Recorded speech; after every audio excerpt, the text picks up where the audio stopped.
નમસ્કાર, આપ જોઈ રહ્યા છો VTV ન્યૂઝ ગુજરાતી. હું છું અંકુર રાવલ.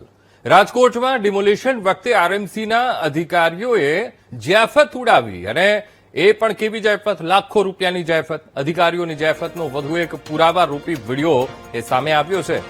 રાજકોટ શહેર કોંગ્રેસ પ્રમુખ રાજદીપસિંહ જાડેજાએ આ વિડીયો વાયરલ કર્યો છે કે કેવી રીતે જૈફત ઉડાડવામાં આવી હતી જ્યારે ડિમોલિશનની કાર્યવાહી હાથ ધરવામાં આવી હતી.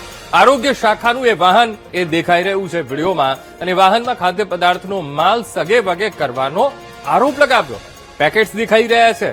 ડિમોલિશન વખતે અધિકારીઓએ ચા નાસ્તાનું બિલ અધધ 27 લાખ રૂપિયા મૂકી દીધું, અને હવે આરોગ્ય શાખાનું વાહન ખાદ્ય પદાર્થ ભરી જતું હોવાનો વિડીયો પણ સામે આવ્યો છે. શહેર કોંગ્રેસ પ્રમુખ રાજદીપસિંહે અધિકારીઓ અને પદાધિકારીઓ પર આક્ષેપ લગાવ્યા છે. ભીનું સંકેલવાનો પ્રયાસ થઈ રહ્યો હોય તેવો આરોપ લગાવ્યો છે. સાથે પણ કહ્યું કે લાખોના ફૂડ બિલ અંગે શહેર કોંગ્રેસ પ્રમુખે તપાસની માંગ પણ કરી છે.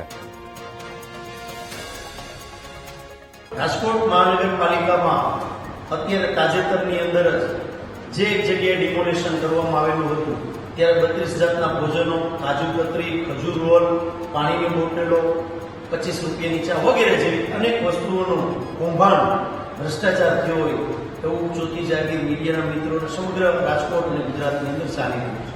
ત્યારે આજે મારી પાસે એક વિડીયો આવ્યો છે. એ વિડીયોની અંદર પણ ખાદ્ય પદાર્થ જોવા મળે છે, જે રાજકોટ મહાનગરપાલિકાની આરોગ્ય શાખાની ગાડી છે.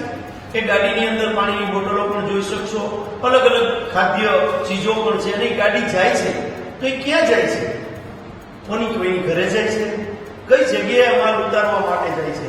કે આ પણ માલ આવ્યો છે ને જે વેચ્યો છે એ પણ ક્યાંક કોકની ઘરે મોકલવામાં આવે છે? આ પણ એક પ્રશ્નાર્થ ચિહ્ન છે.